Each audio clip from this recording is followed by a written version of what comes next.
Сәлем достар, бүгін біздің қарастыратын тақырыбымыз кесіндінің берілген қатынаста бөлу және кесіндінің ортасының координатасы. Алдымен бізге координаталы жазықтық берілсін деп қарастырайық. OX және OY өсі. Осы жерде осы AB кесіндісі берілсін. AB кесіндісі. AB кесіндісі. Ал осы AB кесіндісінің бойында жататындай бір кез келген жерде С нүктесін алайық. С нүктесі. Бірақ осы С нүктесінің координатасы белгісіз. Бірақ бізде AC кесіндісінің SV кесіндісіне қатынасын белгілі бір лямбда санына тең деп алайық. Енді осы арқылы біз С нүктесінің координатасын қалай табамыз? Соны қарастырайық. Олай болса, осы A, B, С нүктелері арқылы OX және OY осьтеріне параллель түзулер жүргізейік. Сонда A нүктесінен OX осіне параллель түзу жүргізетін болсақ, перпендикуляр, бұл жерде қиылысу нүктесін A1 деп алайық. С нүктесінен С1 нүктесі, ал B нүктесінен B1 нүктесі. Ал керісінше енді осы үш нүкте арқылы OY осіне перпендикуляр болатындай түзулер жүргізейік. Мұнай аралықта A2, С нүктесінен жүргізетін болсақ, С2, ал B нүктесінен бұл жерде B2. Бізде берілгені A нүктесінің координаталары белгілі X1, Y1, ал B нүктесінде координаталары белгілі X2, Y2-ге тең болсын. Ал С нүктесінің координатасы белгісіз. С нүктесінің координатасы X, Y белгісіз. Осы С нүктесінің X пен Y-тің мәнін қалай табатынымызды қарастырайық. Ол үшін бізде A нүктесінен OX осіне түсірілген A1 нүктесінің координатасын жазсақ, A1 нүктесінің координатасы A-нікі X1 болса, яғни оның да X-і X1-ге тең, бірақ Y-і 0-ге тең. Ал С1 нүктесінің координатасы, бұның X-і белгісіз, Y-і 0-ге тең. B1 нүктесінің координатасы, B1, ол бізде B мен B1-дің X осіндегі мәні бірдей болғандықтан X2, ал Y-і 0-ге тең. Енді дәл осылай OY осіндегі A2, S2, B2 нүктелерінің координаталарын жазайық. A2 нүктесінің координатасында бұл жерде X-дің мәні 0-ге тең, ал Y-дің мәні A нүктесіндегі Y1-ге тең. Y-і Y1-ге тең. Енді S2 нүктесінің координатасы, яғни барлық нүкте OY осінде орналасқандықтан олардың абсцисасы әрқашан 0-ге тең. Ал С2-нің мәні С нүктесінің Y-дің мәні не, яғни белгісіз Y-ге тең. B2. B2 X-і 0-ге тең, ал Y-і Y2-ге тең. Енді бізде осы жерде пайда болған A1, V1 кесіндісінің ұзындығын табатын болсақ, A1, V1. Ол бізде, яғни мына ара қашықтық бізде V1, X2 болатын, осыдан азайтамыз X1-ді. Яғни X2-ден азайтамыз X1-ді. Ал бізге тағы қажет A1, S1-дің ара қашықтығы. A1, S1-дігі.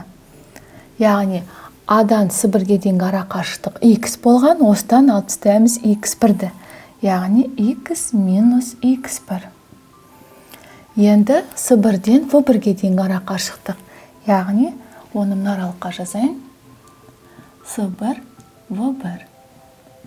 Яғни V1-ге дейінгі ара қашықтық X2 болған, ал S-ға дейінгі ара қашықтық X. Яғни X2-ден азайтамыз X-ді. Енді бұл жерде бізде кесінділердің пропорционал қатынасы бойынша AC-ның A1, S1-ге қатынасы, AC кесіндісінің A1, S1-ге қатынасы тең болады SV-ның СВ-ның С1 Б1-ге қатынасына. С1 Б1-ге қатынасы. Теңдік орындалады. Енді бізде бар АС-ның С1-ға қатынасы лямбда екен. Яғни бұл жерде пропорцияның қасиеті бойынша А1 С1 мен СВ-ның орнын ауыстыра аламыз. Сонда бізде АС-ның СВ-ға қатынасы тең болады А1 С1-дің В1 С1-ге қатынасына. АС-ның СВ-ға қатынасы лямбда болса, онда А1 С1-дің В1 С1-ге қатынасы да лямбдаға тең. Енді бізде А1 С1-дің орнына X минус X1 мен алмастырсақ, X минус X1, ал В1 С1-дің орнына X2 минус X-ті алмастырамыз. Осыны теңестіреміз лямбдаға. Енді пропорцияның қасиеті бойынша бөлімін лямбдаға көбейтеміз. Сонда X минус X1 тең лямбда X2 минус X. Көбейтеміз. Екінші жақшаны, екінші бөлігін жақшаны көбейтіп ашып, белгісіз X-терді бір жаққа шығарайық. Сонда X минус X1 тең лямбда X2 минус лямбда X.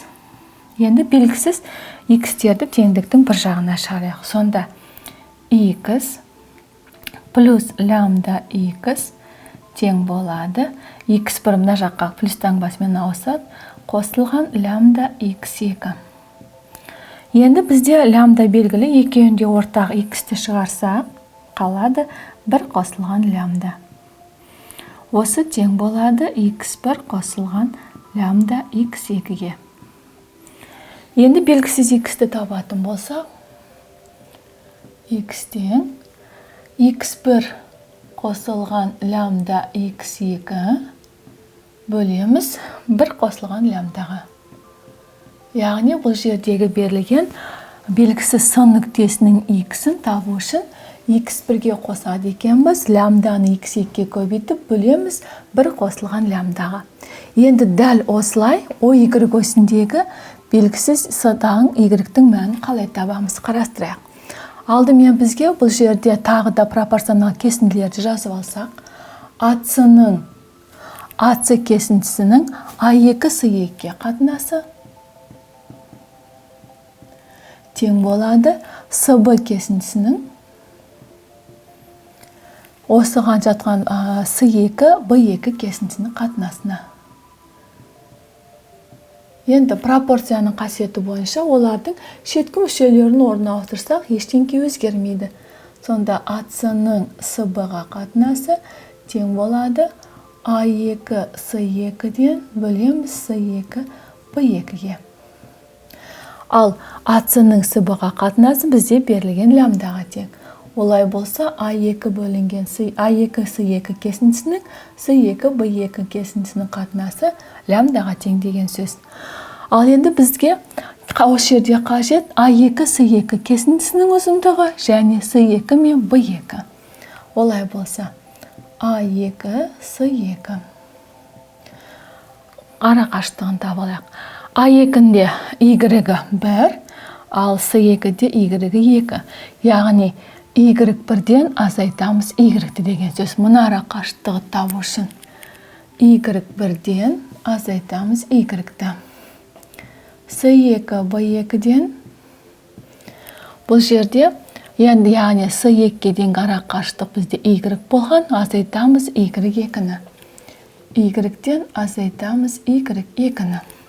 Орнына қоятын болсақ, бізде мұны аралыққа жазайын.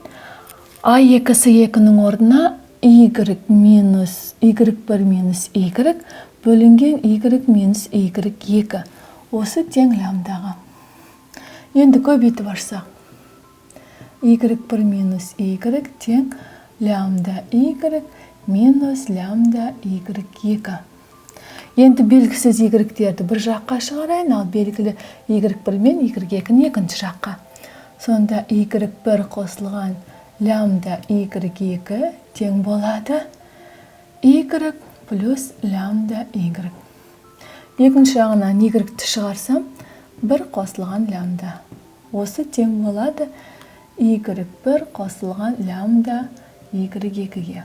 Енді y-тің мәнін табатын болсақ, y1 қосылған лямбда y2-ні бөлеміз 1 қосылған лямбда. Сонда бізде берілген кесіндідегі с нүктесінің лямбда қатынасына ацның сывыға қатынас лямбдаға тең болғандағы с нүктесінің координатасы x пен y-тің, яғни x-тің орнына қоямыз тапқан. X-тің орнына мына мәнді қояды екенбіз, ал y-тің орнына мына мәнді қоямыз. Сонда с нүктесінің координатасы x1 қосылған лямбданы x2-ге көбейтіп, осыны бөлеміз 1 плюс лямбдаға. Бұл x-нің мәні. Енді y-тікі. y1 қосылған лямбда y2 бөлінген 1 плюс лямбдаға. Егер бізде осы с нүктесі АБ кесіндісінің дәл ортасы болса, онда ацның сывыға қатынасы лямбданың мәні 1-ге тең болатын еді. Лямбда тең болатын еді 1-ге. Яғни с нүктесі АБ кесіндісінің ортасы болғанда, онда с нүктесінің ортадағы болғандағы нүктенің координатасында x1 қосылған x2 бөлінген 2-ге. Ал y1 қосылған y2 бөлінген 2-ге тең болатын еді. Яғни лямбда берілген кесінділердің қатынастары 1-ге тең болған кезде, онда АБ кесіндісінің ортасы болатын с нүктесінің координатасы осы А және В нүктелерінің x1 мен x2-ні қосып 2-ге бөлсек, y1 мен y2-ні қосып 2-ге бөлетін болсақ, ортадағы с нүктесінің координатасын алады екенбіз. Біз сіздермен қарастырдық кесіндіні берілген қатынаста бөлу және кесіндісінің ортасының координатасын. Келесі кездескенше сау болыңдар.